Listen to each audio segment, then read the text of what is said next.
21వ అంతర్జాతీయ యోగా దినోత్సవాన్ని పురస్కరించుకుని రాష్ట్ర వ్యాప్తంగా యోగాంధ్ర 2025 పేరిట ఒక వినూత్న యోగా అవగాహన కార్యక్రమానికి రాష్ట్ర ప్రభుత్వం శ్రీకారం చుట్టింది.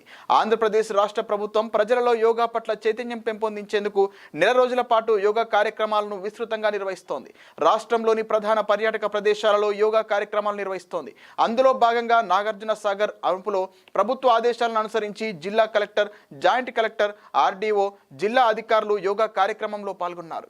ఈ సందర్భంగా జిల్లా కలెక్టర్ అరుణ్ బాబు మాట్లాడుతూ జిల్లాలోని ప్రముఖ పర్యాటక ప్రదేశం నాగార్జున సాగర్ వద్ద సామూహిక యోగా కార్యక్రమం నిర్వహించినట్లు జిల్లా కలెక్టర్ పి అరుణ్ బాబు వెల్లడించారు. యోగాంధ్ర మహోత్సవాల్లో భాగంగా జిల్లాలోని ప్రముఖ పర్యాటక ప్రాంతాల్లో కార్యక్రమాలు నిర్వహించి యోగా ఆవశ్యకతను ప్రజల్లోకి తీసుకువెళ్తున్నామన్నారు. సర్కిల్ తరపు నుంచి మీ అందరికీ కూడాను ధన్యవాదాలు తెలియజేసుకుంటున్నాను. ఇప్పుడు మనం ఉన్నటువంటి ప్రాంతం ఒకప్పుడు ఇక్ష్వాకులు అనేటువంటి రాజులు 3వ శతాబ్దంలో, క్రీస్తు శకం 3వ శతాబ్దంలో ఈ ప్రాంతాన్ని, అంటే మనం ఈ రోజు చూస్తున్నటువంటి వ్యాలీ ఏదైతే ఉందో ఈ వ్యాలీ మొత్తాన్ని కూడా వాళ్ళ యొక్క రాజధాని నగరంగా చేసుకుని పరిపాలించినటువంటి సందర్భం మనకు కనపడుతోంది. ఈ నాగార్జున సాగర్ డ్యామ్ కట్టడం వల్ల ఈ ప్రాంతం అంతా కూడా వాటర్లో మునిగిపోయేటువంటి ప్రమాదం వచ్చినప్పుడు మనము స్వాతంత్రం వచ్చిన తర్వాత మొట్టమొదటిసారిగా ఇలా నీటి ముంపు గురవుతున్నటువంటి ప్రాంతాలన్నింటినీ కూడాను, అంటే మన యొక్క పురావస్తు సంపదని లేదా మన యొక్క చారిత్రక సంపదని భవిష్యత్ తరాల వాళ్ళకి తెలియాలనే ఉద్దేశంతో మనం అక్కడ ఉన్నటువంటి పురావస్తు కట్టడాలన్నింటినీ కూడా తీసుకొచ్చేసి కొన్ని ఈ ప్రాంతంలో ట్రాన్స్ప్లాంటేషన్ చేయడం జరిగింది. అలాగే కొన్నిటిని నాగార్జునకొండ ఐలాండ్ అని చెప్పేసి ఉంటుంది, అక్కడికి కొన్ని ట్రాన్స్ప్లాంట్ చేసాము. ఇలాగా 2000 సంవత్సరాల క్రితం నాటి మన యొక్క పూర్వీకులు మనకు అందించినటువంటి చారిత్రక కట్టడాలను ఇక్కడ మనం చూస్తున్నాము.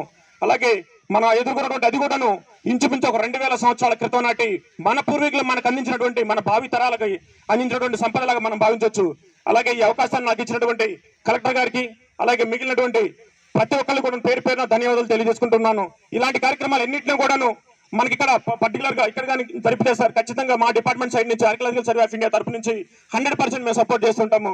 దో it is a government programme of central and state governments. Thank you and all. Thank you very much sir. కార్యక్రమంలో భాగంగా మన జిల్లాలో ఒక టూరిస్ట్ స్పాట్లో ఈ కార్యక్రమాన్ని ఏర్పాటు చేశారు టూరిజం డిపార్ట్మెంట్ వాళ్ళు. చాలా రోజుల తర్వాత చాలా చక్కని వాతావరణంలో చల్లగా ఇంత ప్రశాంతమైనటువంటి గాలి మధ్యలో స్వచ్ఛమైన ఆక్సిజన్ తీసుకుంటూ చాలా సంవత్సరాల తర్వాత ఇంత మంచి గాలిని ఆస్వాదిస్తూ పొద్దున్నే యోగా చేయడం చాలా సంతోషంగా ఉంది.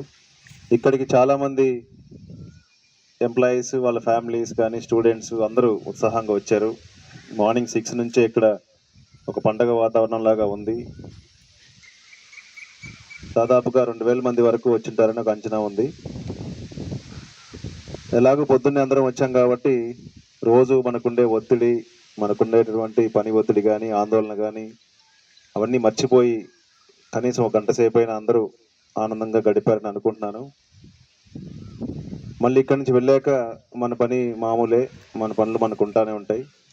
అందుకని అందరిని రిక్వెస్ట్ చేసేది, ప్రతిరోజు మార్నింగ్ కనీసం ఒక గంట సేపు మీతో మీరు గడపండి. యోగా అంటే ఏం లేదు, మనతో మనం గడపటం, మన యొక్క ఆలోచన విధానాన్ని ఒక పద్ధతిలో పెట్టుకోవడం, క్రమశిక్షణ జీవితాన్ని అలవాటు చేసుకోవడం. సో దీన్ని ఈరోజు లేకపోతే ఈ 4 రోజుల పాటు చేసేది లేకుండా ప్రతిరోజు ప్రాక్టీస్ చేస్తూ దీన్ని ఒక జీవితంలో భాగంగా చేసుకొని ఎంప్లాయీస్ మీకున్నటువంటి ఒత్తిడి, పని భారాన్ని తగ్గించుకొని సంతోషంగా మీ కుటుంబంతో ఆనందంగా ఉండాలని మనస్ఫూర్తిగా కోరుకుంటూ ఇంత మంచి కార్యక్రమాన్ని ఏర్పాటు చేసినటువంటి టూరిజం డిపార్ట్మెంట్ వారిని అభినందిస్తున్నాను. అలాగే అడిగిన వెంటనే ఈ స్థలాన్ని మనకి ఇచ్చి మనకు సహకరించినందుకు ఏఎస్ఐ డిపార్ట్మెంట్ వారిని కూడా ప్రత్యేకంగా అభినందిస్తూ ఇంత మంచి కార్యక్రమానికి ఇచ్చేసిన మీ అందరికీ మరొకసారి శుభాకాంక్షలు తెలియజేస్తూ సర్వే జన సుఖినో భవంతు. రోజు చక్కగా చేశారు. మరి గౌరవ రాష్ట్ర ముఖ్యమంత్రి గారి ఆదేశాల మేరకు అదేవిధంగా ఈ నెల 21వ తేదీన లాస్ట్ ఇంటర్నేషనల్ యోగా డే సందర్భంగా మన జిల్లాలో కూడా జిల్లా కలెక్టర్ గారి ఆధ్వర్యంలో ప్రతిరోజు కూడా అన్ని ప్రాంతాల్లో కూడా జరుగుతూ ఉంది.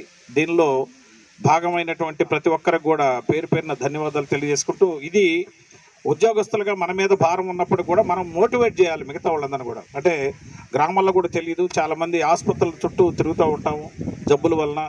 కానీ డాక్టర్లే ఇప్పుడు ఈరోజు యోగా చేస్తూ వాళ్ళు మాత్రం మందులు వాడట్లేదు, మనం మాత్రం మందులు వాడుతున్నాం. సో దీనికి పరిష్కార మార్గము యోగాని అందరూ కూడా కనిపెట్టడం జరిగింది. సో దానిలో భాగంగా మరి ఈరోజు మరి జిల్లా కలెక్టర్ గారు ప్రత్యేకించి వారు సమయాన్ని కేటాయించి అనేక పనులు ఉన్నా కూడా మరి వచ్చి అందరిని కూడా దీన్ని కూడా నిత్యం పర్యవేక్షిస్తున్నారు కలెక్టర్ గారు. సో ఆ విధంగానే అందువల్లనే మనకు ప్రతి చోట కూడా సక్సెస్ అవుతుంది. ఈ సక్సెస్ కావడానికి కారకులైనటువంటి ప్రతి ఒక్క డిపార్ట్మెంట్ని కూడా అభినందిస్తూ ఇప్పుడు ఈ కార్యక్రమంలో భాగంగా మరి ఇక్కడ మన తహసీల్దార్ గారు, మున్సిపల్ కమిషనర్ గారు, అదేవిధంగా టూరిజం డిపార్ట్మెంటు, డిఎంఎండ్హెచ్ఓ గారు, మిగతా అన్ని శాఖలు కూడా మా స్టాఫ్ని తీసుకురావడమే కాకుండా ఏర్పాట్లు చేయటంలో వాళ్ళు నిత్యము అంటే మరి ఆర్డీఓ గారి ఆధ్వర్యంలో ఇక్కడ చాలా చక్కగా ఏర్పాటు చేశారు. దీనికి చాలా కష్టమే, ఇది రిమోట్ ఏరియా అయినప్పటికీ కూడా మీకు అసౌకర్యాలు ఏమైనా జరిగితే అన్నిదా భావించద్దు. అదేవిధంగా కార్యక్రమం అయిన తర్వాత మరి గౌరవ కలెక్టర్ గారు మనం యాక్చువల్గా డ్యామ్ దగ్గర చేయాలని ప్రతిపాదించారు. అయితే అక్కడ మన డ్యామ్ మీద పర్మిషన్ లేదు. అందువలన ఇప్పుడు దీనిలో భాగంగా ఇదంతా యూజువల్స్ కూడా మన జిల్లా తరఫున చేసినటువంటి ఈ కార్యక్రమాలను కూడా గౌరవ ముఖ్యమంత్రి గారు అదేవిధంగా లైవ్ అబ్జర్వేషన్ అక్కడ ఉంది. దానిలో భాగంగా మీ అందరూ కూడా రిక్వెస్ట్ ఏంటంటే ఈ కార్యక్రమం అయిపోయిన తర్వాత మరి ఇక్కడ కొన్ని ఇవి కూడా ఏర్పాటు చేశారు సార్. మన